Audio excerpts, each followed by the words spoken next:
안녕하세요. 부동산을 쉽게 다양하게 깊이 있게 분석하는 부동산의 비밀입니다. 2023년 과연 내 집 마련의 기회인가? 많은 분들이 또 궁금해 하시는 부분입니다.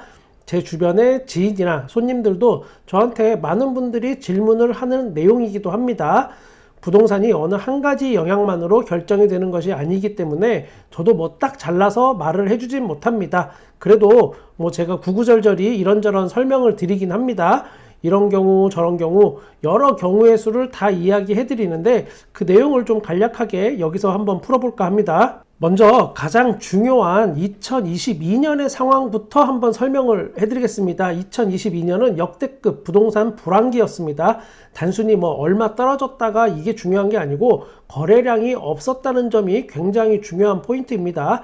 가격적으로 보면 부동산의 가장 꼭지점 대비해서는 대략 한 30% 정도 하락한 것 같습니다. 동네마다 이 부분은 조금씩 다르겠지만 대략 그 정도 이해하시면 큰 무리는 없어 보입니다. 그러면 이 가격이 어느 정도 수준이냐를 생각해 봐야 하는데 제가 보는 관점에서는 2019년 수준까지는 온 것 같습니다. 이 이야기를 종합해 본다면 2019년, 2020년 이 시기에 부동산 폭등기 이때의 거품은 뭐 제거가 됐다라고 정리할 수 있겠습니다.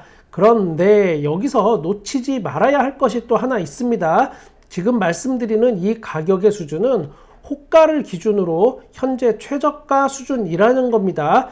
호가 기준으로 현재 최저가 수준, 이게 얘기가 조금 어려워지는 것 같긴 한데 아주 쉽게 또 설명드리겠습니다. 일단 호가와 시세부터 간단하게 우리가 어떤 건지 파악을 해보겠습니다. 가상의 아파트 단지 K가 하나 있습니다. 이거를 팔겠다는 사람이 10억부터 12억까지 뭐 다양합니다. A는 10억, B는 11억, C도 11억, D는 12억. 집을 팔고 싶은 사람들이 제시한 가격이 바로 호가입니다. 그러면 시세는 또 뭘까? 일반적으로 KB부동산의 시세를 그 기준으로 우리가 많이 생각합니다. 실제 뭐 일명 KB 시세라고 하는데 이런 거는 주택 관련해서 각종 대출을 해주는 어떤 기준점 같은 게 되는 겁니다. 매물의 상위, 하위, 중간의 가격 그리고 또 주변 부동산의 그 아파트 시세에 대한 의견도 듣고 해서 종합적으로 판단을 합니다. 그래서 KB 시세를 들어가 보시면 쭉 시세가 나와 있습니다. 각 아파트 단지별로. 결국은 시세라는 건 어찌 보면 가장 정확한 것일 수도 있지만 이걸 또 다시 뒤집어서 얘기하면 가장 정확하지 않은 것일 수도 있는 겁니다. 만약에 거래가 많이 없는 거라면 이 시세라는 게 의미가 없어집니다. 그렇기 때문에 시세라는 게 어떻게 보면은 이럴 때는 중요하지 않은 걸 수도 있습니다. K 아파트의 시세가 11억인데 A가 10억에 집을 팔겠다고 내놨으면 A는 그러면 시세보다 1억 저렴한 아주 좋은 매물일까? 제가 드리고 싶은 말씀은 이게 부동산 폭등장에는 어느 정도 해당될 수 있습니다. 이게. 그런데 지금 같은 하락장에 그리고 거래가 없어서 실거래가 확인이 불가능한 경우 이럴 때는 꼭 그렇지 않을 수 있으니까 굉장히 신중해야 한다라는 이야기를 드리는 겁니다. 다시 아까 하던 이야기로 돌아가면 지금의 상황은 2019년 수준까지는 왔다. 호가 기준 최저가를 대입했을 때 성립되는 이야기다. 이렇게 정리할 수 있습니다. 그런데 여기서 문제가 또 하나 있습니다. 호가 기준 최저가 이외에는 매물의 가격 폭이 굉장히 큰 편입니다. 즉 금매 이외의 매물대는 아직 그 정도 하락한 건 아니다. A를 제외한 나머지는 아직 그만큼 하락한 게 아니다. 거품이 완벽하게 거친 건 아니고 아직 조금 잔잔바리는 남아있는 수준이다 입니다. 여기까지가 지금 현재의 상황입니다.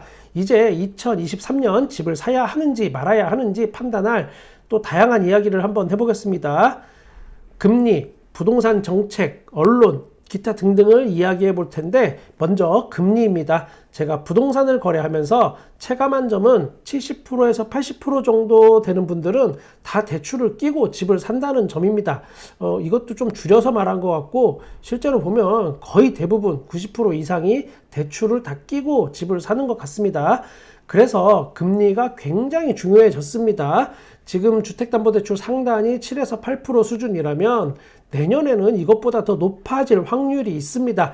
아직 미국의 금리 인상이 끝나지 않았다는 이야기가 지배적이고 내년 상반기까지는 계속 금리가 더 오를 것으로 예상이 됩니다. 그러면 내년 하반기부터는 괜찮을까? 내년 하반기에 금리 인상이 멈출 수 있다는 이야기이지 금리가 다시 내년 하반기부터 큰 폭으로 하락한다는 게 절대 아닙니다. 이럴 경우 2023년도는 쭉 고금리가 이어질 것이고 이는 집을 사겠다는 수요가 막 예전처럼 폭발적으로 늘지는 않을 확률이 높다는 뜻이 됩니다. 거래가 예전처럼 많지는 않을 수 있다. 우리가 절대 착각하면 안 되는 이야기가 바로 금리 안정화입니다. 금리 안정이 금리 하락하고는 전혀 다른 이야기라는 점 여러분 꼭 기억하셔야 합니다. 제 주변에 이런 이야기 하시는 분들이 있습니다.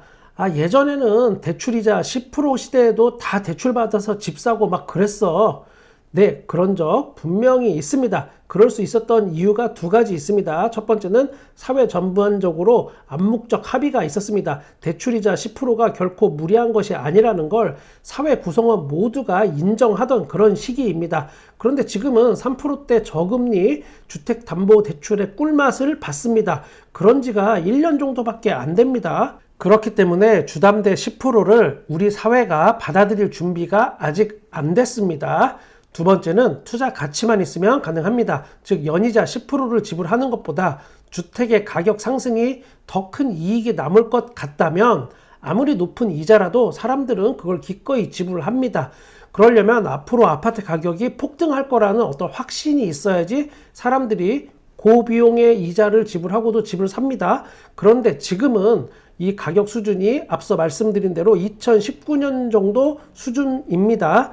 사람들이 지금의 부동산 가격 수준에 연 10%의 이자를 지불할까? 이 부분에 대한 해답은 각자의 몫으로 남겨두겠습니다.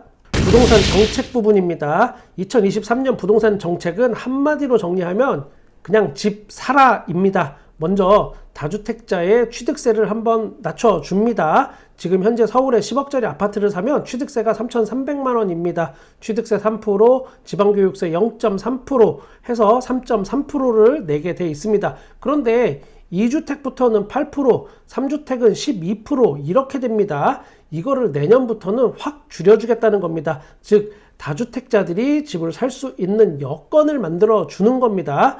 그런데 한 가지 또 제 경험을 얘기해보면 집값이 폭등하던 시절 다주택자가 취득세를 1억 이상 내는 사람을 저는 종종 봤습니다. 제 고객 중에 실제 많이 있었습니다. 이 사람들은 엄청나게 많은 취득세를 내면서 왜 집을 두 채, 세 채 계속 샀을까? 이유는 또 의외로 간단합니다. 내가 취득세 중과를 맞아서 1억의 취득세를 내는 것하고 또 그 집을 나중에 팔아서 기대수익이 1억 이상이 된다면 그러면 하는 겁니다. 운이 좋아서 만약에 시세차익이 5억의 시세차익을 볼 수 있다면 그냥 단순 계산으로도 취득세 1억 정도는 거뜬히 지불할 용의가 있다는 뜻입니다. 이런 사람들 꽤 있습니다. 제가 이런 이야기를 왜 했을까? 다주택자에게 집을 사라고 권하는 정책이 나온다고 해도 기대 수익이 없으면 안 살 거라는 걸 이야기하고 싶습니다. 저는 이 기대 수익에 대해서 사람마다 또 다 부동산을 보는 시선이 다르기 때문에 그 시기가 언제인지 정확하게 파악할 수는 없습니다. 그러면 그걸 언제 할 수 있을까? 그거는 통계가 나오는 순간이 있습니다. 다주택자의 주택 구입량이 늘었다라는 통계가 나오면 그때가 바로 그 순간이 되는 겁니다. 기대 수익이 더 높다고 판단하는 사람들이 집을 사는 그 순간, 그럼 그 순간을 나는 어떻게 할 수 있을까? 이것도 아주 간단합니다. 부동산의 비밀 TV를 꾸준히 시청하신다면 알 수 있을 겁니다. 제가 그런 통계 나오면 바로바로 업로드 할 테니까요. 야, 너 알량한 유튜브, 부동산 유튜브 채널 하나 한다고 지금 영업하는 거야? 중간에 광고하는 거야? 뭐 이러실 수 있는데 저 그런 사람 맞아요. 눌러주세요. 좋아요. 빨리 지금. 그리고 규제지역도 해제할 가능성이 굉장히 큽니다. 이것 또한 집 사라는 얘기입니다. 부동산 정책이. 자, 이번에는 무주택자한테도 집을 사라고 권하는 정책이 나옵니다. 특례 보금자리론입니다. 매매 가격 9억 원 이하에 적용이 되고 대출 한도는 최대 5억까지도 해줍니다. 그리고 중요한 게 있는데 DSR 미적용 그리고 소득 요건도 없애버렸습니다. 지금 당장 돈을 많이 벌어도 이걸 다 해주겠다는 겁니다. 대출 금리는 현재 확정은 아니지만 4%대 고정금리가 유력합니다. 이거는 당장 1월 달부터 시행할 가능성이 큽니다. 개인마다 집을 구매해야겠다고 생각하는 시기가 다 다릅니다. 2023년도에 지금보다 집값이 더 하락한다면 이걸 활용해서 내 집 마련의 기회로 삼을 분들이 꽤 있을 걸로 예상이 됩니다. 제가 분명하게 전제를 달았습니다. 지금보다 집값이 더 하락한다면 이라는 전제에 더 깊은 이야기는 제가 하지 않겠습니다. 제 마음은 구독자님들이 더 잘 아실 거라고 믿습니다. 그 다음은 마지막 언론입니다. 이 부분을 저는 상당히 중요하게 보고 있습니다. 언론의 움직임에 따라서 부동산이 결국은 그 방향성을 잡았던 경우가 많기 때문에 유심히 봐야 합니다. 집값이 막 이렇게 폭등하던 시절 정부에서 수많은 부동산 정책을 내놓았지만 언론에서 집값 오른다고 막 뻔뿌질 해대면 계속 집값은 올랐습니다. 물론 단지 이 이유 하나로 모든 게 설명되진 않지만 영끌족을 생성하는데 아주 큰 일조를 한 건 확실합니다. 뭐 본인들은 아니라고 하겠지만 지금 집 안 사면 평생 집 못 살 것처럼 막 공포감을 조성했던 건 확실한 사실입니다. 요즘의 언론 상황을 보면 이제 영끌족을 막 걱정해 줍니다. 언론이. 아유, 그러게 왜 영끌을 했어요? 이거 도대체 누가 시켜서 그런 거야? 뭐 이렇게 3인칭 시점으로 언론 기사가 막 나옵니다. 유체 이탈 화법, 이런 언론의 논조가 이제 슬슬 바뀌기 시작할 때가 언젠가는 다시 올 겁니다. 그게 2023년에 올지는 뭐 정확하게 모르겠습니다. 언론이 이제 부동산 하락 멈추나, 주택 하락세 주춤, 부동산 시장에도 봄이 왔어요, 뭐 이런 식으로 뻔뿌질을 시작할 때 이때 여러분의 선택은 어떤 기로에 놓일 수 있습니다. 모든 언론이 다 같이 이렇게 떠들 확률이 상당히 높아 보입니다. 왜 그럴까? 정부의 부동산 정책이 집 사라 이렇게 정해진 이상 거기에 호응이 어느 정도 있을 것으로 예상이 됩니다. 그 순간이 왔을 때 선택은 여러분의 몫입니다. 저는 여러분의 부동산에 끝까지 함께 하겠습니다. 구독과 좋아요 감사합니다. 부동산의 비밀이었습니다.